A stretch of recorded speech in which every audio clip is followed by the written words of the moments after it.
Hello, this is Pastor John from Journey of Life, and this is our catechism lesson on the second commandment. You shall not misuse the name of the Lord your God. So we're going to transition this over to Martin Luther's Small Catechism. I've got the Kindle edition so you can see it on screen. You, of course, should have that burgundy edition. And the one problem with this is that there is no page numbers that match up on the Kindle edition. But if you go to the second part, not the thin part in the beginning, but the second part where it has all the questions and answers, just find the second commandment. Go there now, pause this.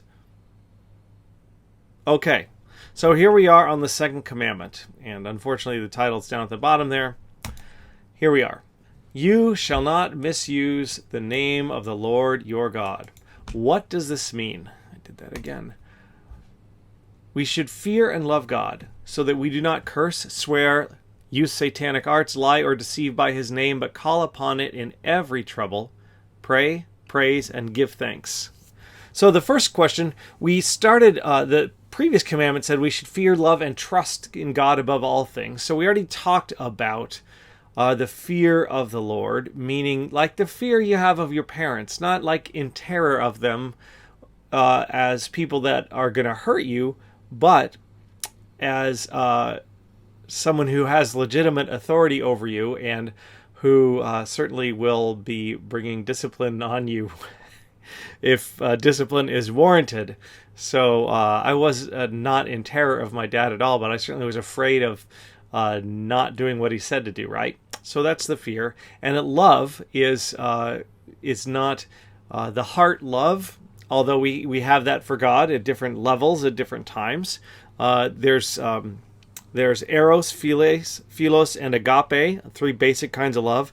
Eros is anything that is sensual. It does include sexual love, but it's a lot more than that. It can be like food or whatever.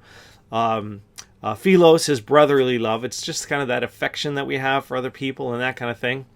And then there's agape, which is the love of what you choose to value and hold dear. And that's the love that God calls us to have for him. And in fact, for future reference, that's the love that you promise when you get married to people too, is what you're going to choose to value and hold dear your partner above all else. You can't choose to feel mushy, gushy feelings toward your partner, but you can choose to make choices and think about and value and cherish them above all else. So that's that. So, you shall not misuse the name of the Lord your God. I don't know if you can hear the lawnmower going outside. So, what is God's name here? We're on question 25. God, as he has revealed himself to us, his essence and his attributes. So it's all the way, God's name is all the ways that we reference who God is. God is really above naming. In Exodus 3 verse 14, when Moses said, "Who should I say sent them?" God said to Moses, "I am who I am." That's who you say to the people of Israel. Tell them, "I am has sent you." Now, that's not the only thing. God has a lot of names and a lot of attributes. I am, by the way, is the Hebrew word Yahweh, in case you're wondering where that came from.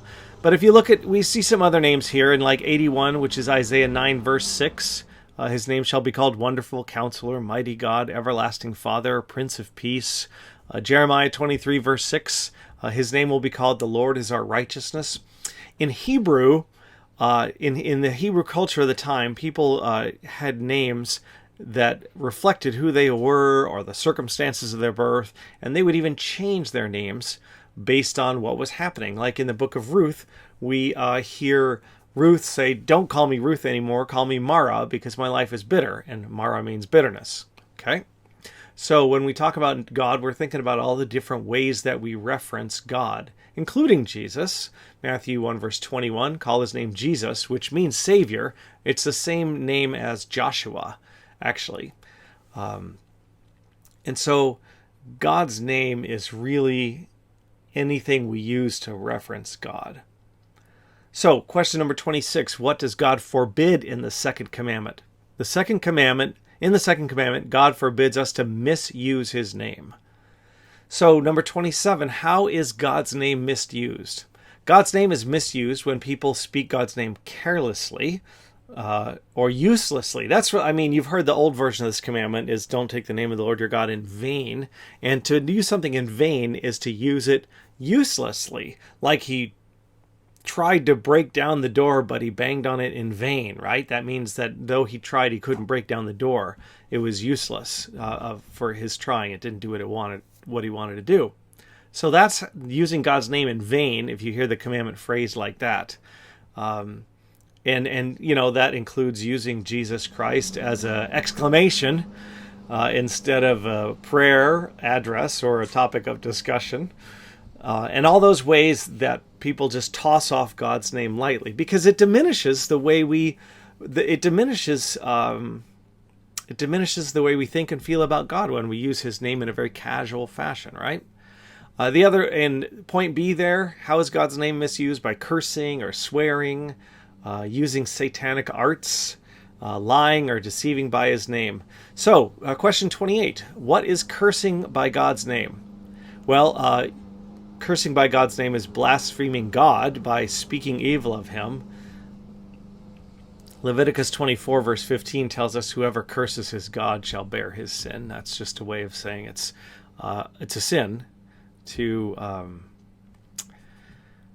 speak evil about God, because God doesn't do evil. God is always good. So we also curse God by calling down anger or punishment of God upon yourself or on other people or on a thing. It's, you know, I'm going to quote now. If you say God damn it, that is actually a curse, right? May God damn something or someone. And that is not the way we use God's name. So, number 29, what is swearing by God's name? Swearing by God's name is taking an oath in which we call on God to witness the truth of what we say or promise and to punish us if we break our promise. So, the only time there's an exception to that, there's the question, number 30, when are we permitted, even required to swear by God's name? So, normally we don't swear to God. And in fact, Jesus said, and it's not here in the catechism, but he said, let your yes be yes and your no be no. Anything more than that is from the devil. Because if you have to do more, like I swear to God I'm telling the truth or whatever like that, right? If you're doing that, that means you don't tell the truth all the time and people can't trust your words. So you have to somehow add force to what you're saying to hope that people believe you, which means you haven't been living as a truth teller. And so we don't swear by God's name in daily speech, because we shouldn't need to swear by God's name to get people to take our word seriously. But there are places where swearing to tell the truth, the whole truth and nothing but the truth, that's the way we do it in America, is legitimate. Romans 13 verse 1 tells us that we need to be subject to the governing authorities, so that's part of our court system there. And Numbers talks about, this is Numbers 30 verse 2, if a man vows a vow to the Lord or swears an oath to bind himself by a pledge, he should not break his word. So we can swear in official capacities and things where it's required by our laws. Moving along, number 31, when is swearing forbidden? Swearing is forbidden when it is done falsely or thoughtlessly or in a sinful, uncertain, or unimportant matters. Leviticus 19 verse 12, you should not swear by my name falsely, because you're using God's name to lie. So here's where Jesus said, I'm going to read this whole passage to you. It's Matthew chapter 5, verses 33 through 37.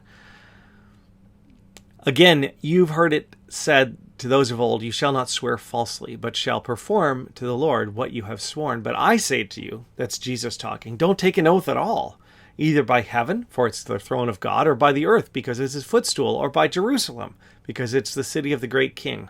And do not take an oath by your head, because you can't even make one hair black or white. Let what you say simply be yes or no. Anything more than that comes from evil. So, question number 32. What is using satanic arts by God's name? Oops, didn't mean to do that. There we go. Using satanic arts, using God's name in order to perform or claim to perform supernatural things with the help of the devil, such as like casting spells or calling up spirits, fortune telling, consulting the dead, or any of those other kind of things. Though that is not the way to use God's name. In fact, those are not to be practiced at all by the Christian. Point B, on the top of the next over here, right here. Joining with or seeking the aid of people who practice these things.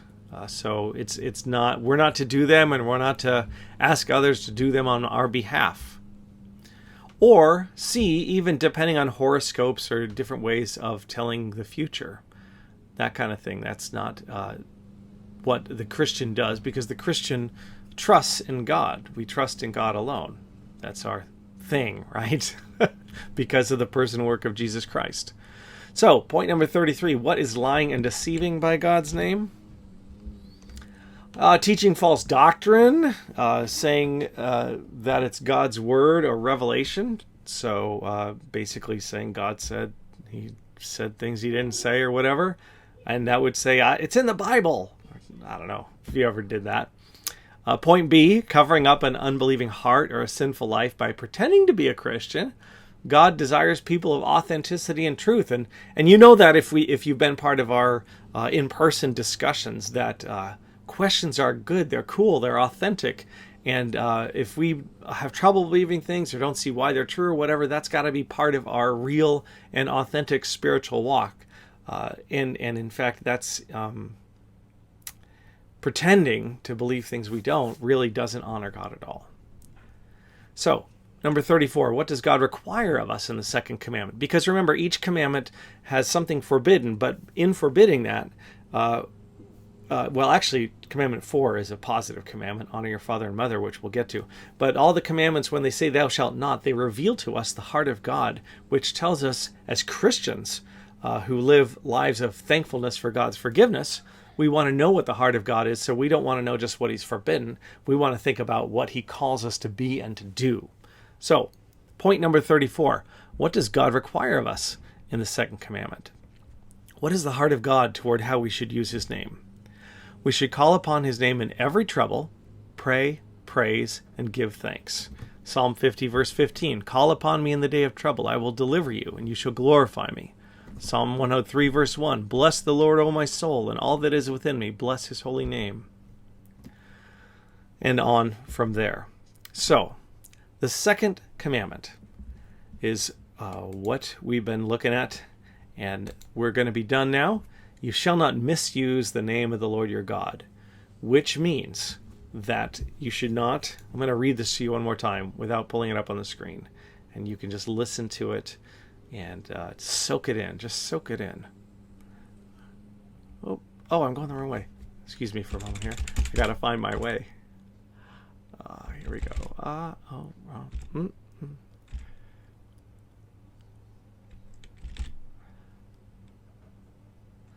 What does this mean? We should fear and love God so that we do not curse, swear, lie, use satanic arts, or deceive people by his name, but call upon it in every trouble, pray, praise, and give thanks. And that is the end of lesson 2. Go ahead and take the little quiz and keep moving.